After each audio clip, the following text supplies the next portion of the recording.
This is CBC Winnipeg News.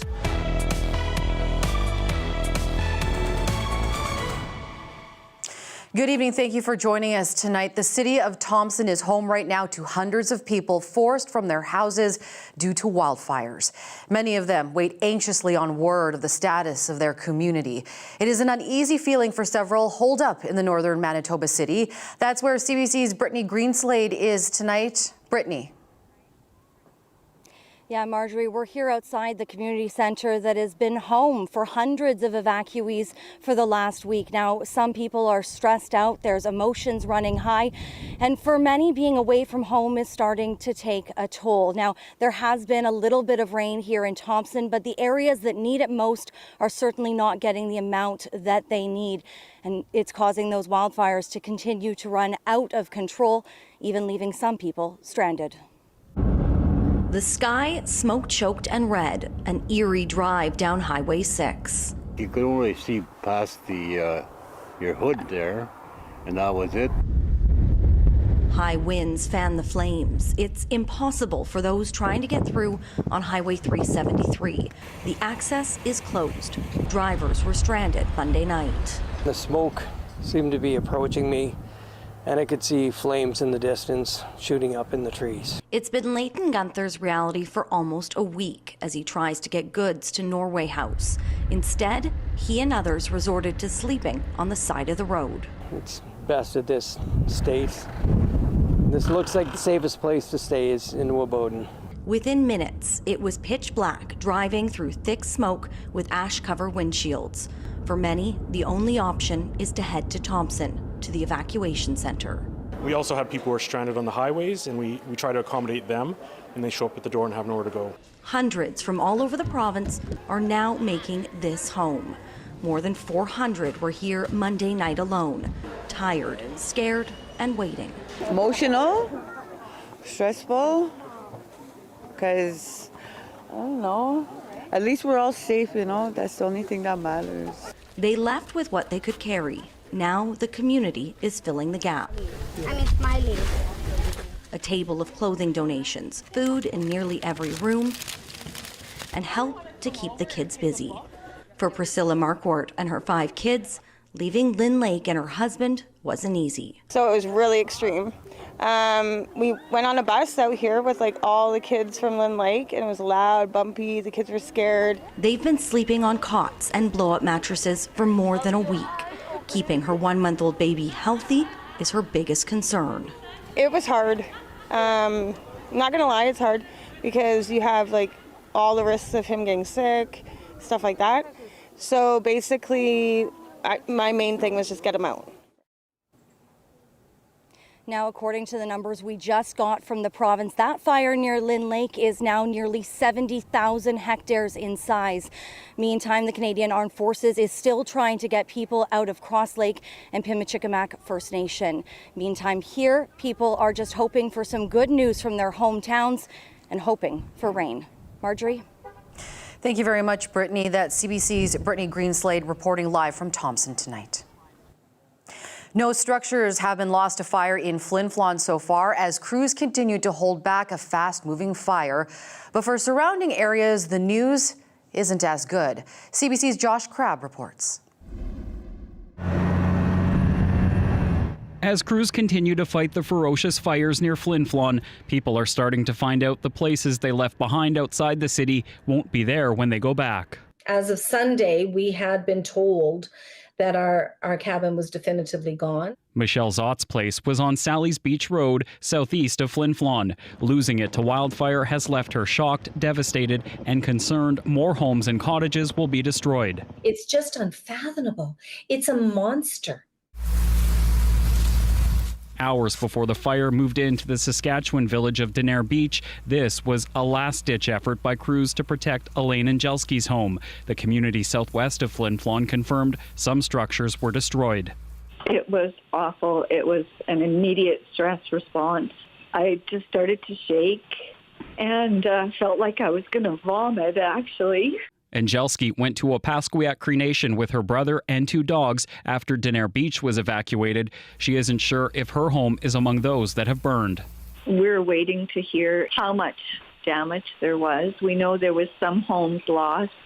Flin Flon's Mayor George Fontaine says so far no structures have burned within city limits. He says the community is still under threat of fire from all four sides, but so far crews have been able to protect it. I'm terrified. When I left, I didn't think I'd ever see my home again, and I'm not confident that I will, but I hope to. Fontaine says there's no timeline on when people will be able to go back, but it likely won't be soon. While Zott's place was a secondary home, that doesn't make the loss any easier. And I don't know what resources they have to pull to get this monster under control, because it is consuming everything and anything in its path. And these firemen, they are heroes. She knows her place is gone, but hopes others can be saved. Josh Crabb, CBC News, Winnipeg. Thousands have fled their homes over the past 2 weeks to escape the flames and smoke. Now, as of Monday, more than 14,000 people had registered with the Canadian Red Cross. The Canadian Air Force continues to help get people to safety. As of the end of day Monday, 3,500 people had been airlifted out of northern Manitoba to escape wildfires.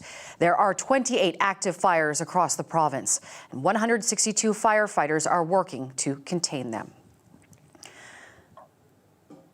Northern First Nations are calling for firefighting equipment to protect their communities as they wrap up evacuations. CBC's Rosanna Hempel reports.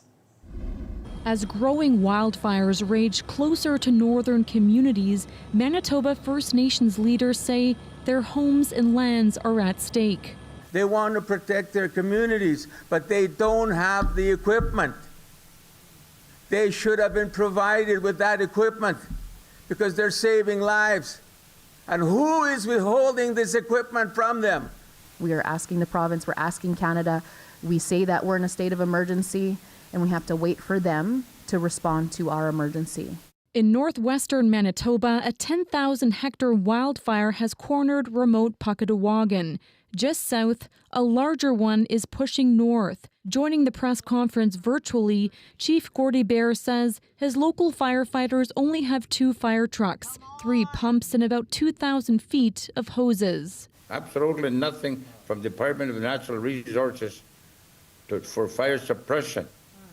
Again, I say we have nothing but hose for our gardens, rakes for the lawns, nothing to fight fire with, nothing. It's like trying to fight a fire with a water pistol.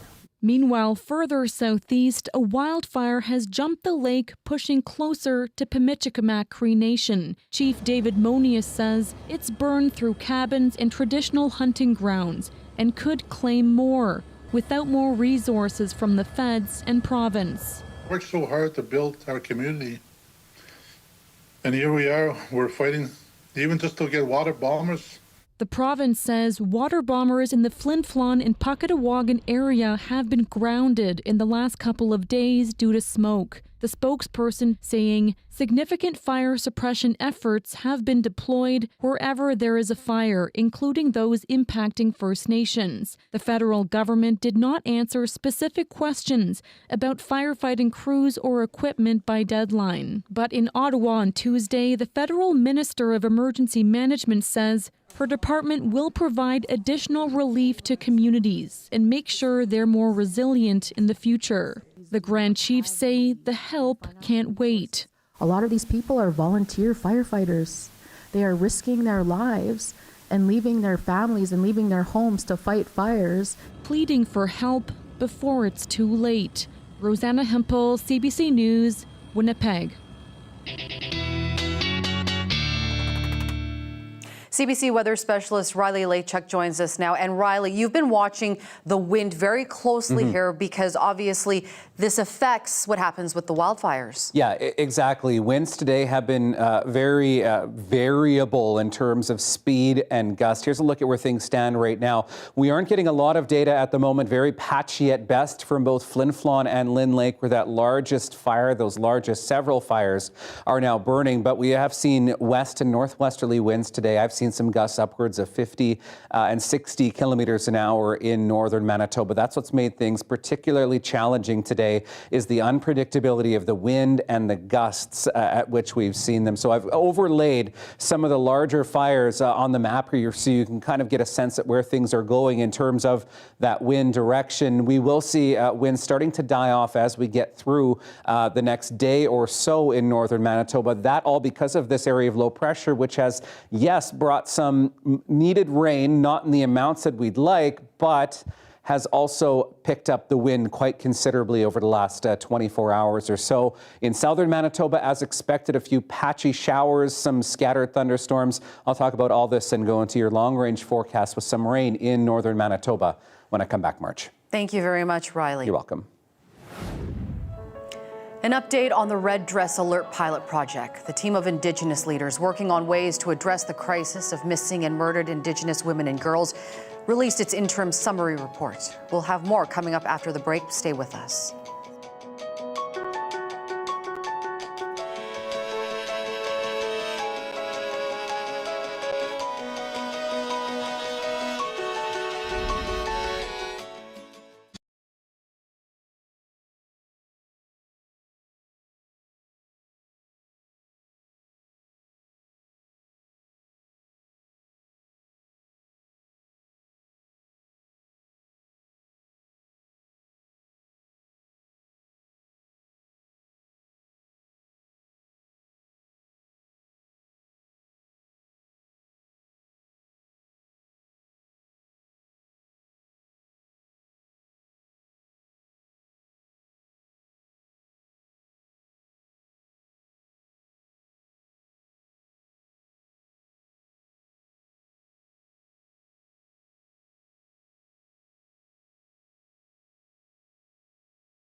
A red dress alert system could be in place by next May. That's according to the Manitoba group tasked with getting the pilot project up and running in this province. The update comes at a time when thousands of people are being forced from their homes due to wildfires and end up in places they're not familiar with and in situations where they could be vulnerable. CBC's Alana Cole reports. In Manitoba, fires out of control. People forced from their homes, a situation that worries Sandra Delarond. We have hundreds, if not thousands, of people in the city and the surrounding area that, are vulnerable. And, we've seen in the past how vulnerable people are targeted. Delarond's part of the group giving an update on the pilot project, creating a red dress alert system. One that brings agencies and organizations together to quickly alert the public and search when Indigenous women, girls, and gender-diverse people are reported missing. The group has engaged in communities throughout Manitoba and hope to have a system in place by May 2026. Denise Cook is leading the pilot. The next steps are to meet with the collateral agencies that include law enforcement, that include emergency services, that include all the other systems that are currently responding to missing and murdered Indigenous women and 2S+. Or not responding. That is a huge, there are gaps. While planning for the alert system continues, Delarond says more patrols in and around hotels and evacuation sites, as well as a response line if someone goes missing, are ways to help keep those fleeing fires safe. At a separate news conference, Manitoba's Grand Chief Kyra Wilson says they are looking at addressing safety concerns where people who have been displaced are staying. We know that these sites are now a target for predators, for human traffickers, for drug dealers. Wilson says they're working to bring in wraparound supports for those now far from home. Alana Cole, CBC News, Winnipeg. Evacuees from Puckatawagan arrived at Winnipeg's Union Station today after a long train ride from northern Manitoba. Vanita Linklater traveled here with her brother and other family members. She is trying to get to Ontario to be reunited with the rest of her family. My dad and my brother are currently in Ontario right now. I'm with my family and my mom and my brother and my sister, and we've been traveling all together. And we're trying to reunite with my dad and my brother. Linklater says the last week has been hectic. Many evacuees from Puckatawagan are currently staying in Niagara Falls, where accommodations have been set up for them. 3 houses caught fire in downtown Winnipeg this afternoon. The houses were located on Langside Street, just off of Ellis Avenue. Fire crews say all occupants had safely evacuated before they arrived. One eyewitness said he was playing with his young nephew in a nearby park when the child noticed smoke. He said he went to neighboring houses and knocked on doors to alert others about the fire. He told me to rush, said there's people up there, so I went and banged on the door. And by the time I got to the door, there was a guy already climbing out the windows. The smoke was like a fog, and then it turned into black billowy smoke within minutes, and the house, the flames went from the back to the front of the house within minutes. Crews put out the flames and was declared under control at about 3 p.m. No injuries were reported. The fire is under investigation. A murder charge has been stayed against one of 3 men accused in the fatal shooting of a Winnipeg soccer player. Prosecutors have determined Ibrahim Bangara's involvement in the killing of 22-year-old Mohammed Yusuf Abdullahi is, quote, different than the co-accused in this situation. A court spokesperson said Bangara's charge was stayed on May 13th. Abdullahi was shot in the parking lot of the Ralph Cantafeo soccer complex on Waverley on July 13th. Police also asked for the public's help finding a third suspect in the case, 22-year-old Tresor Horember. They said while Horember has family and friends in Winnipeg, he may be in Ontario where he has other family connections. Crown prosecutors are saying all charges against a man who spent 25 years in prison for a triple murder in Winnipeg. Manitoba's highest court squashed the first-degree murder convictions of Robert Sanderson last week. He had been found guilty in the 1996 killings of 3 men in what was believed to be a gang turf war. The Crown in the case was the late George Dangerfield, whose name has become synonymous with wrongful convictions in Manitoba. DNA proved a crime scene hair sample did not belong to Sanderson. A semi-truck hit an overpass on Portage Avenue near Empress this afternoon. Part of the road was temporarily blocked while crews got rid of debris. Police say traffic eventually returned to normal and that there are no additional safety concerns. No injuries were reported.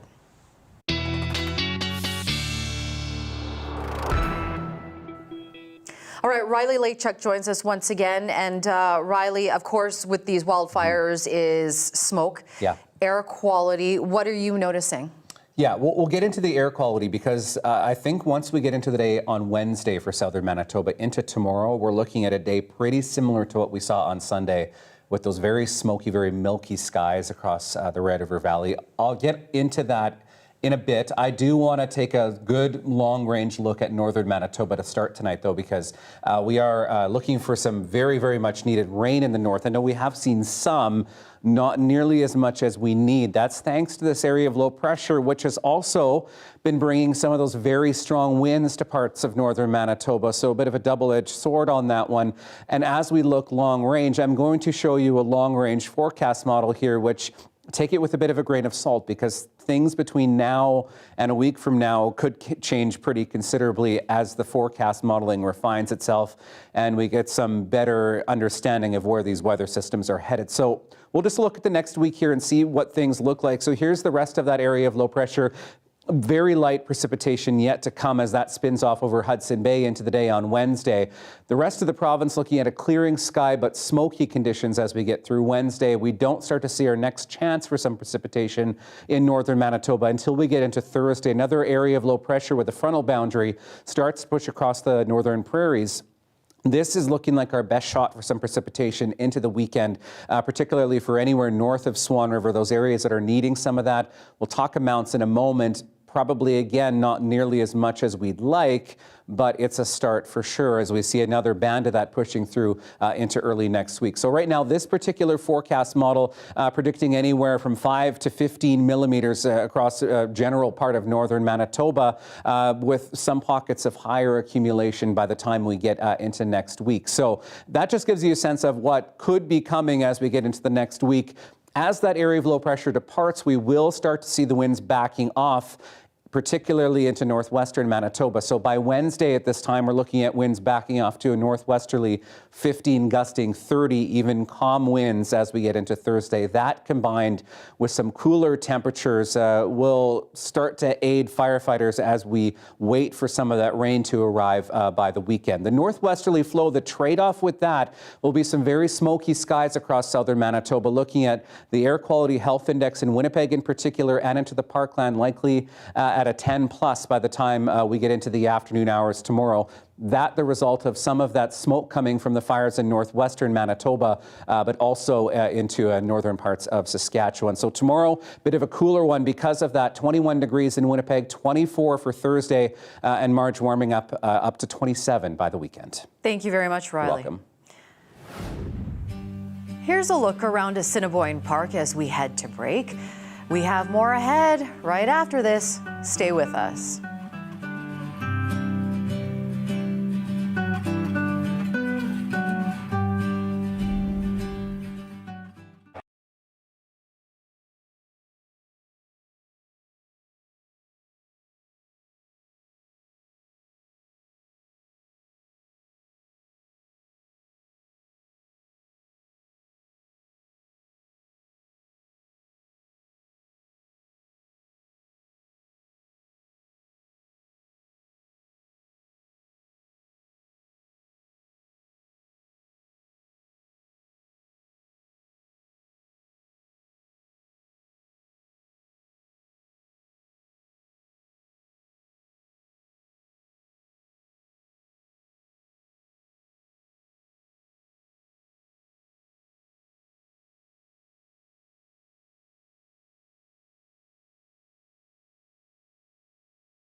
The Liberal government has proposed new federal legislation to tighten the border. The wide-sweeping bill aims to strengthen Canada's response to national and economic security threats and enhance the integrity of the immigration system.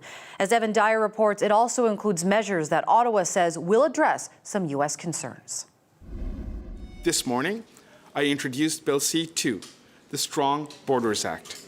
The bill proposes a number of changes to Canada's criminal code, police powers, and the way asylum claims are processed. A big part of it is about fentanyl. Will ensure Canada has the right tools to keep our borders secure, combat transnational organized crime and fentanyl, and disrupt illicit financing.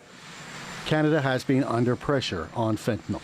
It's pouring in from China through Mexico and Canada, and they've got to stop it. There are a number of elements in the bill that have been irritants for the U.S., so we are addressing some of those issues.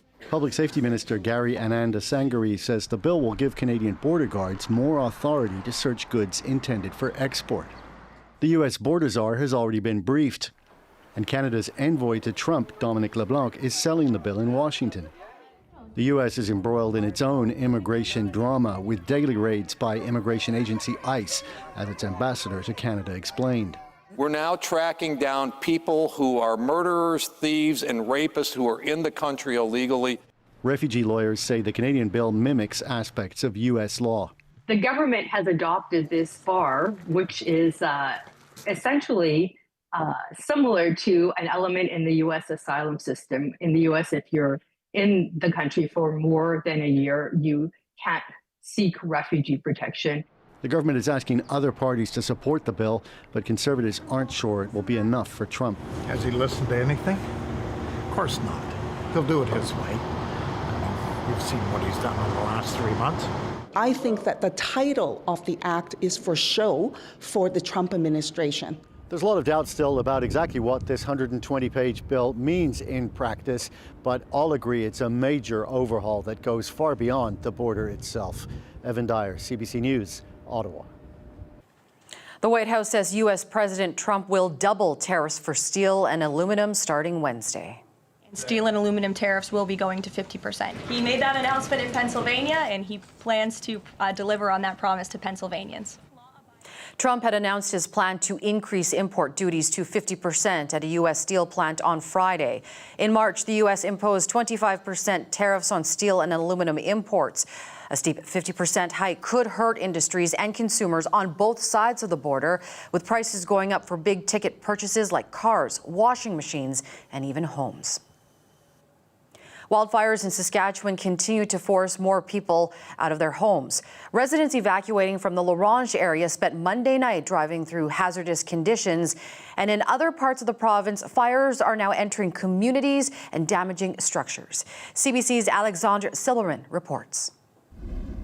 Fast-moving flames have forced more than 7,000 people in the La Ronge area to flee their homes, the latest community in Saskatchewan under an evacuation order. High winds pushed wildfire dangerously close to the community Monday, with flames breaching the airport about 6 kilometers from town. Residents of La Ronge, Air Ronge, the Lac La Ronge Reserve, and anywhere within a 20-kilometer radius were ordered to evacuate late Monday afternoon. Holy Hundreds of cars have been traveling down the main road out of town under hazardous conditions. Fire burning on both sides of the highway. Heavy wildfire smoke and limited to zero visibility is making the evacuation slow. The province says vehicles are being escorted through, only when safe to do so. There was fire burning on both sides of the road, and to me, that's too close for comfort. Adding to the chaos, limited gas and widespread phone and internet outages. And with the airport closed due to heavy smoke and fire, patients at the local hospital had to be taken out by ambulance instead of by plane. In Saskatchewan's northeast, more people have been forced to leave Denair Beach. The final remaining firefighters and all essential staff were evacuated yesterday. The southern half of the community has burned to the ground as neighbors watched from afar. We shared video camera footage from our cameras of our houses until each one sequentially lit on fire. Thousands of evacuees are arriving here in Prince Albert in search of help and a place to stay. This hotel is where tired and relieved evacuees from L'Orange are arriving to register with the Red Cross. But accommodations are quickly filling up, and many are driving hours south in search of a place to stay. The province is now looking to Alberta, hoping evacuees might be able to go there. Alexander Silberman, CBC News, Prince Albert, Saskatchewan. Smoke from all the western wildfires is traveling far and wide. It's heading east across Canada and stretching down to the southern United States. That's creating a lot of haze that brings significant health hazards with it. Alison Northcott explains. This was how thick the smoke was on the Opaskwayak Cree Nation in northern Manitoba Sunday. The smoke was so bad. You know, you could barely see 200 yards, and you know, most of the people that were working outside were coughing, and they were complaining about, you know, feeling short of breath. The community's leadership helped people at risk, seniors and those with health problems like asthma, leave the community to escape the smoke. We had them go to Winnipeg, you know, where it's a little bit, you know, less smoky, we hope, but we hear it's down there too. There have been air quality alerts across several parts of the country, with wildfire smoke also spilling into the U.S. It's sure smoky in Minnesota today. Those aren't clouds, that's Canadian smoke. Breathing smoky air is more than just uncomfortable. It can be risky. The particles that you breathe in, they get into your lungs, they get into your bloodstream, and they cause both risks to your heart health, but also your respiratory health. That's particularly true for people who have underlying health conditions, and the risk can be compounded over time. As these wildfires are happening more frequently, they're happening longer, we're actually seeing risks like certain types of cancer, so brain cancer, longer-term cardiovascular impacts that are coming from repeated exposures to wildfires. But there are things you can do to lower your exposure. Head inside, keep your windows and doors closed as much as possible, and then you need to filter those fine particles from the smoke.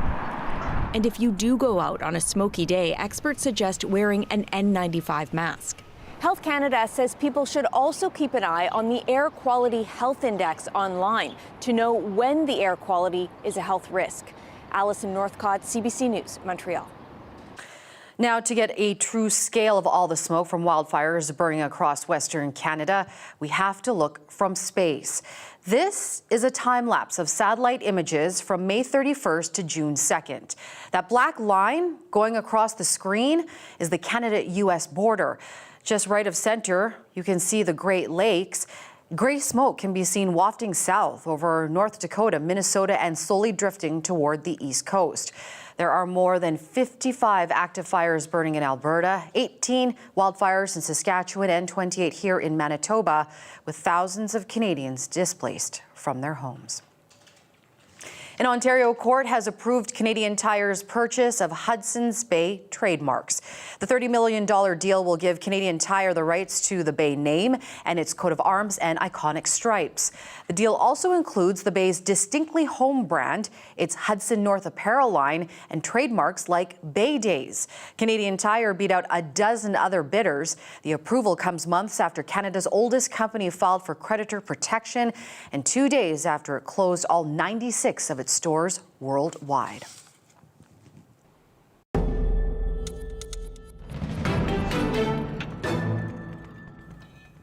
The UN is demanding an investigation into another deadly incident involving an aid distribution site in southern Gaza. Palestinian authorities and witnesses say Israeli forces fired on civilians. Local health officials are reporting at least 27 were killed. It's the third deadly incident involving people heading to aid sites in as many days. CBC's Tom Perry reports from Jerusalem.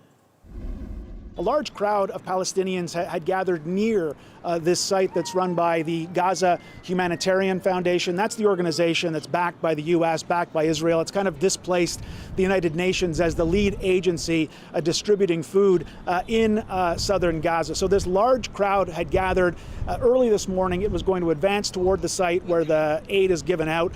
But eyewitnesses, people we've heard from, say that they came under fire from Israeli troops who control that area.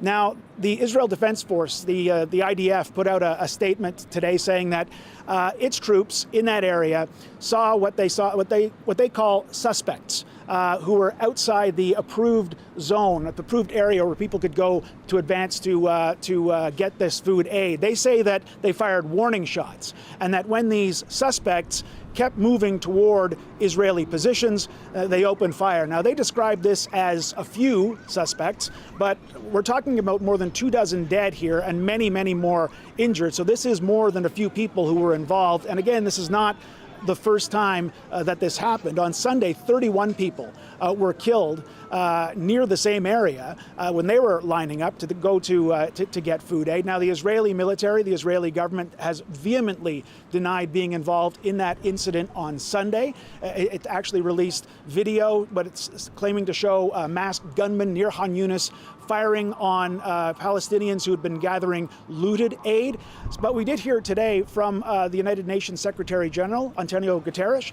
He's calling for an independent investigation into what happened on Sunday. He says whoever was involved, whoever was responsible, needs to be brought to justice. That garnered a blistering response today from Israel's foreign ministry. It says that Guterres didn't call out Hamas in his statement and actually called the statement by the Secretary General a disgrace. So a very angry message there going toward the UN Secretary General coming from the government of Israel. Tom Parry, CBC News, Jerusalem. Coming up, CBC Chief Correspondent Adrian Arsenault takes us along on an exclusive ride with the Canadian military helping wildfire evacuees to safety. That story is next. Stay with us.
As out-of-control wildfires threaten communities in northern Manitoba, CBC Chief Correspondent Adrian Arsenault has been given special access to the Canadian military operation tasked with getting people to safety.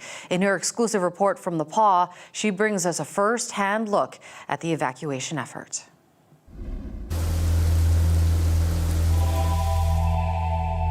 This is CFB Winnipeg, and over the past several days, several of these C-130s have been going to places like the PAW loaded with supplies, bringing people out from the fire zone. Helicopters have been going even further. That is the plan for today.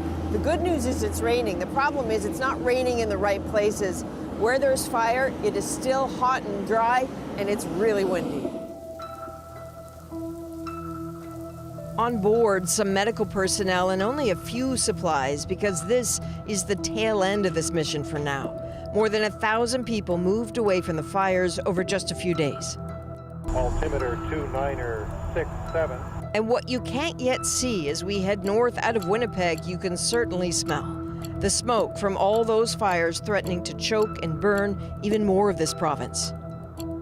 These officers have all been deployed around the world. That they're doing this at home seems incredibly humbling. I've done a few of these evacuation flights, but what sticks with me?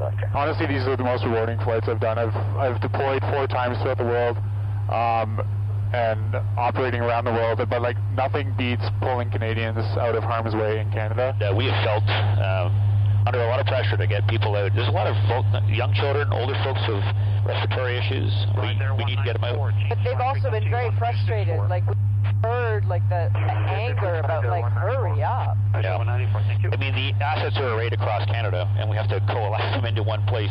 So many of these helicopters you'll see on the ground today are from all the breadth of Canada. And so it takes a couple of days or a day to get them in there.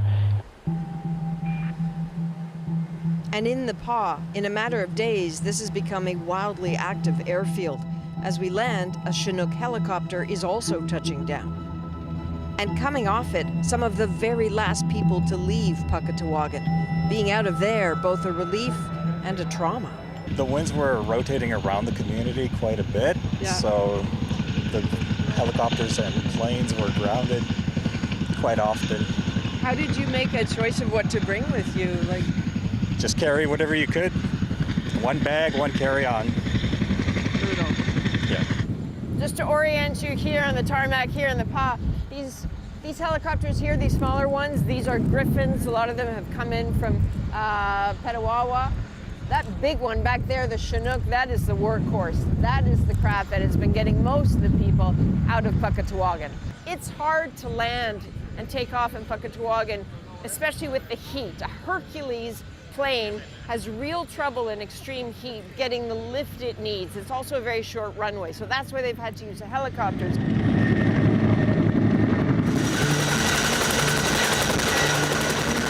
With those left behind in Puckatawagan thought to be just the first responders and firefighters, the team decides to take one last loop just to make sure. The winds have been worsening, so they need to leave fast. It's roughly an hour flight north, but quickly they have to climb. The smoke is too thick. And see that? The plume is rising even at 8,000 feet. And closer to Puckatawagan, the depth of the problem is so very clear. The fire encroaching close to roads and communities. Even with all that water, escaping is no longer possible. Just when they think all is clear to go back, they have to circle and land. There is one more family to get out.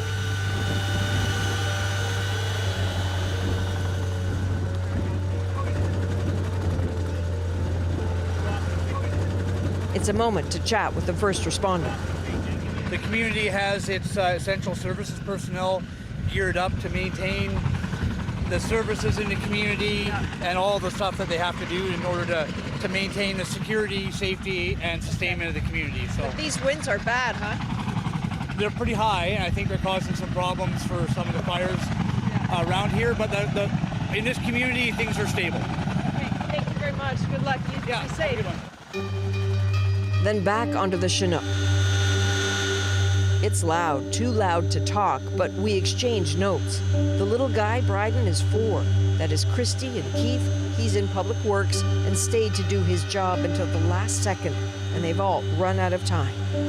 This kind of experience is beyond jarring, and so's this. At 9,000 feet, suddenly the sunlight is blocked out. The fire cloud and ash envelops the helicopter. Word from down below is that the fire is now just a few hundred meters from the runway, and the winds are fierce. Hard to imagine it is just the beginning of June, and Canada's wild summer of wildfires may be just starting.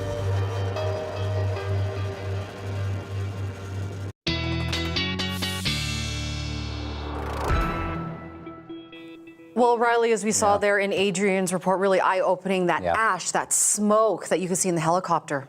Yeah. I know she'll have more coming up on the National tonight as well. That smoke causing problems right across North America and beyond. Let's start with the air quality warnings that are in place, the air quality statements as well for our province, a good chunk of northern Manitoba in those air quality alerts right now. I do expect that we'll see those starting to move a little bit further to the south and to the southeast as we get into the day tomorrow, as we see that northwesterly wind pushing some of that smoke from these wildfires down into southern Manitoba, these extending all the way back into the Midwest and even along the eastern seaboard, all because of this haze. And as we follow some of this, aided in part by this area of low pressure, we can follow this all the way across northern Quebec through the maritime provinces. And yes, this is some of that haze making its way into the North Atlantic and into parts of Europe. So this is having a very, very far-reaching impact, aided in part by our upper level winds, the jet stream picking some of this up and funneling it eastward and across the Atlantic. So yes, we are looking at those air quality statements, I think, expanding through parts of Ontario and Quebec as we get through the next couple of days, and certainly here in Manitoba as well. Temperatures a lot more seasonal today, a lot cooler in northern Manitoba. That helping with that firefight when it's not so scorching hot out there. A bit of a break from the heat. 13 degrees in the Pas right now. Swan River at 18, 20s and 21s through the Red River Valley and into northwestern Ontario. We did get to 23 as forecast this afternoon here in Winnipeg. Overnight temperatures fairly seasonal as well, single digits, 6 degrees in Brandon. A risk of some isolated thunderstorms as we've seen across southern Manitoba as we get through the evening hours tonight. 8 in Pinawa, 7 in Dauphin, mostly clear skies.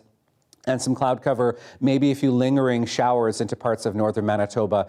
2 in Tadoule Lake, Thompson looking at a cloudy 4 degrees, maybe a couple of scattered showers yet into the morning. And then we're into a mainly cloudy sky, and winds start to back off as this area of low pressure departs over Hudson Bay, bringing some rain tomorrow to Churchill at 4 degrees, Gillam at 8 with some sunny breaks into the afternoon. Temperatures in the south, mainly sunny skies again tomorrow, very seasonal for this time of the year, 21s pretty much across the board, 20 in Swan River, but you'll notice that haze and those smoky conditions as we get through, particularly into the afternoon, I think through the southern Interlake and right down into the Red River Valley. I'll have your dog walking forecast coming up when I come back. Thank you very much, Riley. You're welcome. Autonomous robots are hitting the sidewalks of a Toronto area community. They're delivering orders for the food app Skip, formerly known as Skip the Dishes. It's part of a 3-month pilot project with a robotics company. Michelle Song has more on how it works. It's got wheels, a display with facial expressions, a cooler, and it could deliver your next food order. So we're going to place an order for some croissants. Food delivery app Skip partnered with Waterloo-based robotics company Real Life Robotics to launch a 3-month pilot project in downtown Markham, giving their customers in the area the option to choose the spot as its form of delivery. If you're within this 2-kilometer radius, you'll get access to getting the choice of your order being delivered by a robot. So it's basically a cooler with wheels. The pilot was approved by the city of Markham, and it aims to further understand how these robots could navigate urban spaces. It drives on sidewalks, and it's accompanied by a human guide.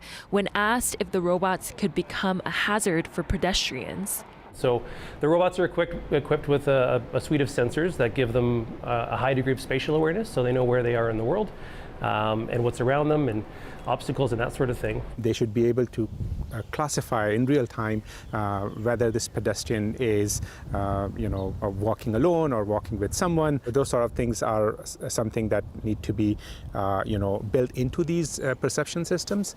This expert says robots like these are the future, and it's important to be proactive and think about how to regulate this technology. We should be making sure that the lessons learned from one pilot, they are, translated into bigger and more sustainable sort of solutions. Both Skip and Real Life Robotics say they've had hundreds of successful orders so far, and it hopes to eventually expand the use of these robots into cities across Canada in the next few years, alongside its human couriers. Michelle Song, CBC News, Toronto. Still ahead, a mystery wave of seaweed is causing a stink in and around the Caribbean. That story just ahead. Stay with us.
Well, if you're planning a trip to the Caribbean in the near future, you'll need to be prepared. The Caribbean and nearby areas have a slimy and unwelcome visitor. A mystery wave of 38 million metric tons of seaweed is choking shorelines from Puerto Rico to Guyana and beyond. That's enough to fill 50,000 Olympic-sized swimming pools, and the most that scientists have observed. It's not just an eyesore, it's also emitting toxic gases, having an impact on tourism and killing wildlife. It's thought the seaweed explosion may be linked to agricultural runoff, warming waters, and changes in wind, current, and rain.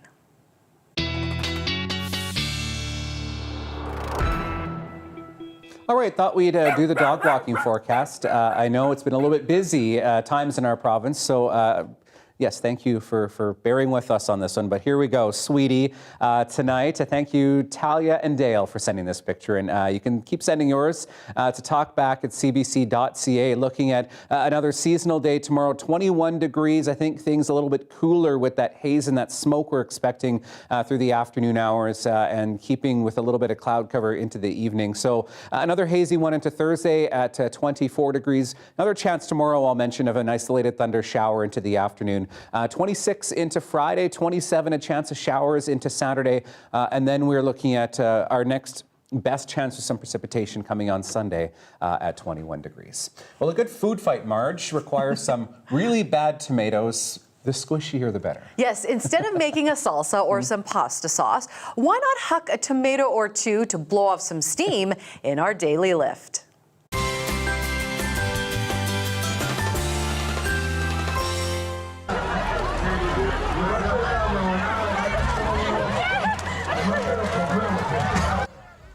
This is the Grand Tomatina Colombia Festival taking place in the town north of the country's capital. The main ammo, about 45 tons of tomatoes that are overripe or not suitable for consumption. A bloody looking fight that leaves the ground beneath everybody red with juice. It's a tribute to the residents of a town that mostly produce and live off of tomatoes. The 3-day annual festival attracts, get this, some 20,000 visitors. Wow. Look at that. Looks good. It does. I do like a good tomato. Yeah, it looks like fun. Ketchup? Anyone? Maybe. Yeah. Thanks for hanging out with me tonight. Oh, well, you're welcome, Riley. Thank you for joining us this evening. We'll see you again tomorrow. Come back tomorrow.